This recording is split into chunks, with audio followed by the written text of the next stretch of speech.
I wonder how many of us are missing school nativities this year. Infamous stories of lines that are misread, children fighting over who's going to be the angel and who's going to be the shepherd. Well, just in case, I thought I'd read you this story.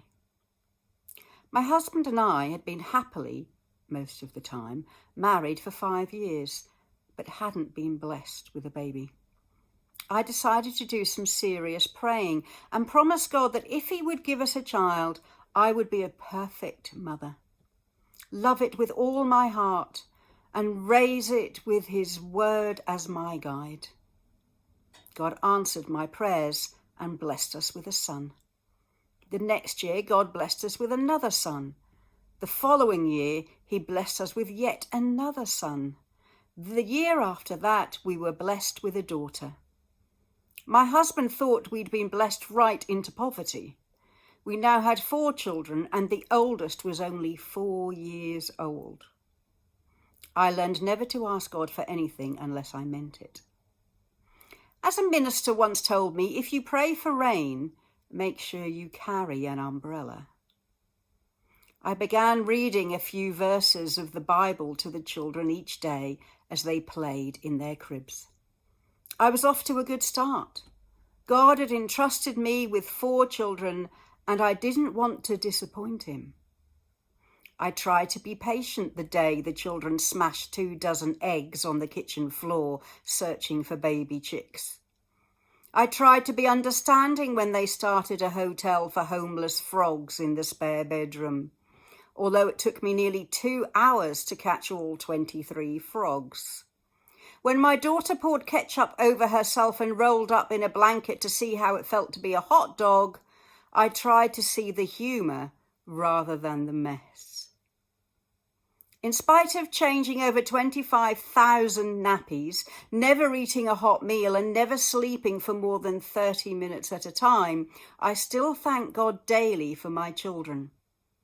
While I couldn't keep my promise to be a perfect mother, I didn't even come close. I did keep my promise to raise them in the Word of God. My proudest moment came during the Christmas Nativity. My daughter was playing Mary. 2 of my sons were shepherds, and my youngest son was a wise man.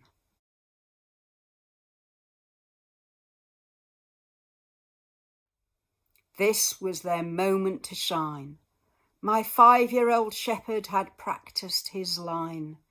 We found the babe wrapped in swaddling clothes, but he was nervous and said, "The baby was wrapped in wrinkled clothes." My 4-year-old Mary said, "That's not wrinkled clothes, silly. That's dirty, rotten clothes." A wrestling match broke out between Mary and the shepherd and was stopped by an angel who bent her halo and lost her left wing. I slouched a little lower in my seat when Mary dropped the doll representing baby Jesus, and it bounced down the aisle crying, "Mama, Mama." Mary grabbed the doll, wrapped it back up and held it tightly as the wise men arrived.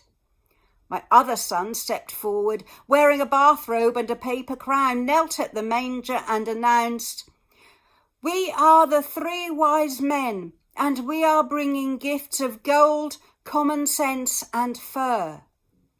The congregation dissolved into fits of laughter, and the nativity got a standing ovation. "I've never enjoyed a Christmas programme as much as this one," said the minister, wiping tears from his eyes. "For the rest of my life, I'll never hear the Christmas story without thinking of gold, common sense, and fur." I sighed. "My children are my pride and my joy and my greatest blessing," I said, as I dug through my handbag for an aspirin. I'll see you tomorrow. Bye.